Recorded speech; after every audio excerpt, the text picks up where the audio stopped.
네, 여러분 안녕하세요. 젠지니어입니다. 오늘은 처음 이제 직장을 지원하시는 분들, 많은 생각을 하실 거예요. 어떤 기업을 들어가야 되고, 어떤 기업에 지원을 해야 되고, 원서를 넣어야 될지. 근데 이제 그 중에서, 일본계 기업이 아니라 외국계 기업, 외국 자본이 들어간 기업, 뭐 예를 들면은 많은 기업들이 있죠. 미국 기업, 뭐 구글이나 마이크로소프트, 인터넷 IT 기업도 그런 기업이 있고, 그런 기업에 여러분이 지원을 하기 전에 이 점은 하나 생각을 해보고 지원을 하셔야 된다라는 거를 제가 말씀드리려고 해요. 일단은 제 소개를 간단하게 하면은 저는 이제 일본에서 대학을 나왔고 대학을 졸업한 뒤에는 일본에 있는 기업으로 대기업으로 입사를 했어요. 거기서 이제 2년 4개월을 직장 생활을 하고 난 다음에 현재 지금 다니고 있는 회사는 스페인계의 외국계 회사예요. 그 외국계에서 이직을 했고, 그리고 이제 내년에는 이제 미국계 회사로 또 이직을 할 예정이에요. 제가 이제 처음부터 일본 기업을 가려고 했던 건 아닌데요. 예전부터 저는 이제 외자기 기업에 조금 관심이 있어서 외자기 기업도 좀 생각을 했었어요. 왜냐면 이제 영어 점수도 그때 토익도 좀 됐었고 어느 정도 프리토킹 가는 상태였기 때문에 외자기 기업도 좀 생각을 했었어요. 근데 제가 이제 취업 활동하던 당시가 그때 이제 가을 시즌이었거든요. 가을 시즌 때 10월 달이었는데 일본 같은 경우는 3, 4월 달에 엔트리 시트를 다 넣어요. 그러니까 그 입사 지원서를 3, 4월 달에 넣어서 6월 달이면은 보통 이제 대부분의 기업이 내정이 다 나와요. 그러니까 그 좋은 기업들은 인기가 많은 기업들은 그때 당시 다 내정이 다 나와서 남아있지 않은 상태예요. 가을 정도가 되면은. 그래서 이제 많은 좋은 기업들이 없어서 근데 이제 운 좋게 이제 대기업이긴 하지만 좀 인기가 없는 기업이 있어서 이제 그 기업에 입사를 하게 되었어요.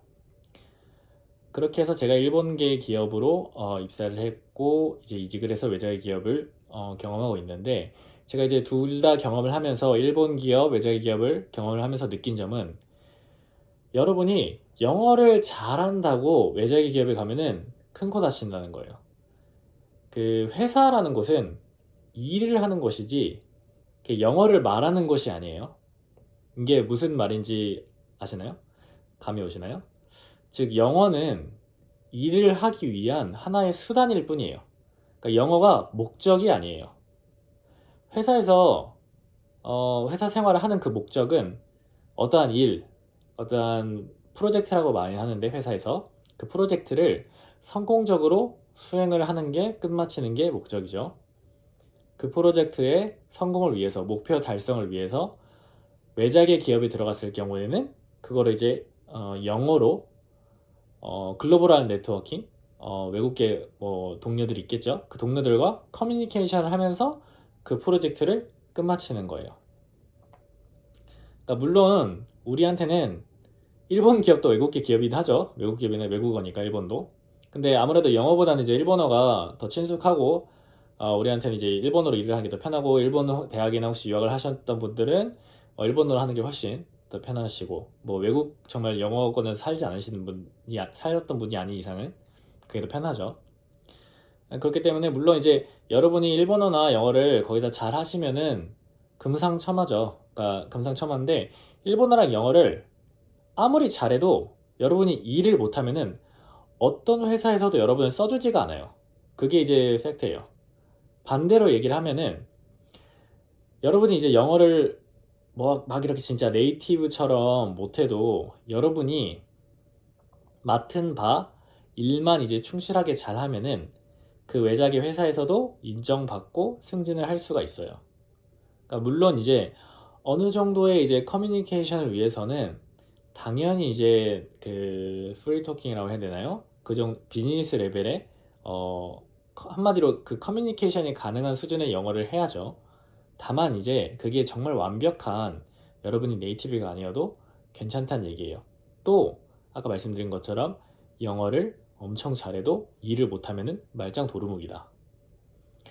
또 하나의 이유는 외국의 기업은 대부분 이렇게 막 친절하게 일을 가르쳐 주진 않아요. 그러니까 이거는 케이스 바이 케이스이기도 한데 제가 지금 속해 있는 그 스페인 계열의 이 외자기 회사는 제가 처음 들어왔을 때 직원이 사장 포함해서 CEO 포함해서 단 3명이었어요. 일본에서. 물론 이제 그 스페인 회사는 엄청 커요. 스페인은 엄청 큰데 일본에서는 단 3명의 직원이 있는 그 회사였어요. 한마디로 이제 스타트업 기업이죠.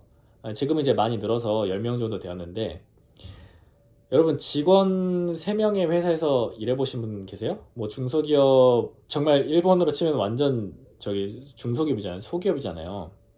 거의 뭐 자영업 수준의 기업인데, 그러니까 이런 기업에서 일을 하면은, 그러니까 처음부터 끝까지 여러분이 스스로 혼자 생각을 하고 행동을 하고 그 일을 성공적으로 끝마쳐야 돼요. 그러니까 누가 사장이나 아니면 상사가 이거 해라 저거 해라 얘기 안 해줘요. 상사도 없어요. 3명이면은 사장이 상사가 되는데, 뭐 그 사장 타입에 따라서 다른데 저희 사장은 이제 좀 이렇게 터치를 안 하는 스타일이라 누가 이렇게 얘기를 안 해줘요. 그러니까 여러분은 이미 일에 대해서 프로가 되어 있는 상태여야 돼요. 프로가 돼서 누가 시키지 않아도, 누가 말을 걸지 않아도, 누가 지시를 안 해도 여러분이 알아서 이렇게 하면 되겠구나라고 스스로 그게 생각이 되고, 그걸 생각을 하고 그걸 행동으로 실천을 해서 그 일이 성공적으로 끝마칠 때까지 여러분이 혼자 스스로 다 해야 돼요. 그러니까 이게 만약에 여러분이 신입사원이라면 거의 불가능하잖아요. 이렇게 할 수 있는 게. 여러분이 무슨 회사 생활 해본 것도 아니고, 뭐 천재들도 아마 그런 회사에 대해서 이런 경험이 없으면은 못할 거예요. 머리가 아무리 좋아도. 그러니까 이런 거는 어쨌든 그 일이라는 걸 해보고 경험을 해봐야 이게 그 이미지가 머릿속으로 되고 여러분이 그거를 할 수가 있는 건데, 물론 신입사원에 대해서 그렇게 교육 체계가 잘 갖춰진 외자기 기업들도 있어요. 다만 그렇게 막 일본 기업처럼 친절하게 가르쳐 주진 않아요. 그러니까 여러분이, 외자기 기업은 어느 정도 이제 경쟁 사회예요. 경쟁 사회고 여러분이 살아남기 위해서 좀 노력을 해야 돼요. 만약에 여러분이 도태되었을 때에는 얄짤없죠, 그냥. 일본계 기업은 만약에 여러분이 좀 뒤떨어져도, 좀 이제 잘 못 따라가도 이렇게 괜찮아 괜찮아 이렇게 잘하자 열심히 해서 우리 할 수 있어 약간 이렇게 요런 느낌인데, 외자기 기업은 이미 여러분이 마음가짐이 굉장히 프로가 돼 있어야 돼요. 여러분을 이렇게 다독여 주거나 같이 가자 이렇게 안 해요. 왜냐면은 그들도 하나의 라이벌이기 때문에. 외자기 기업은 내 부하가 언제든지 내 상사가 될 수 있어요. 내가 일을 못하면 잘하냐에 따라서 그게 언제든지 그 위치가 뒤바뀔 수 있기 때문에 내 부하던 상사던 다 라이벌인 거예요. 그래서 항상 도태되지 않으려고 여러분이 긴장을 하고 있어야 돼요. 그래서 이제 아무것도 만약에 안 하고 외제 기업 들어갔는데 손 놓고 있으면은 뭐 말 안 해도 결과는 알겠죠.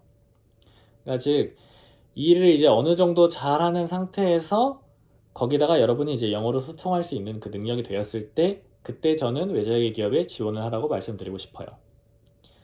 그래서 사실 이제 제가 하는 이 얘기를 만약에 여러분이 다 알아듣겠다, 이 사람 무슨 말 하는지, 이 아저씨 무슨 말 하는지 좀 알 것 같다 하시는 분들은 지원하셔도 돼요. 그분들 이미 준비가 되어 있는 분들이에요. 근데 아마 대부분의 분들은, 일 직장 생활을 안 해보신 분들은 일을 잘한다는 게 뭐지? 어떻게 해야 일을 잘하는 거지? 하시거나 아니면은 뭐 감이 잘 안 잡히거나 뭐 그럴 거예요. 그게 당연한 거죠. 왜냐면 해본 적이 없으니까. 그러니까 그런 분들은 일단 외자기 기업을 무조건 지원을 해서, 만약에 통과가 돼서 입사를 한다고 하더라도 그 전에 여러분이 내 실력이 어느 정도인지 모르잖아요. 이게 학교 생활에도 회사 생활은 달라요. 그러니까 여러분들이 회사에 들어가서 내 실력이 어느 정도인지 모르는 상태에서 그걸 약간 테스트를 해봐야 돼. 테스트를 해봐야 되는데 그걸 안정적으로 테스트를 할 수 있는 곳이 일본계 기업이에요. 일본계 기업으로 안정적으로 테스트를 해서 그걸 하고 난 다음에 외자 기업을 지원하시는 걸 추천해요. 마지막 이유는, 여러분이 외자계 기업으로 신입사원으로 들어갔을 경우에는 그렇게 페이가 높지 않아요. 그러니까 급여가 그렇게 높지 않아.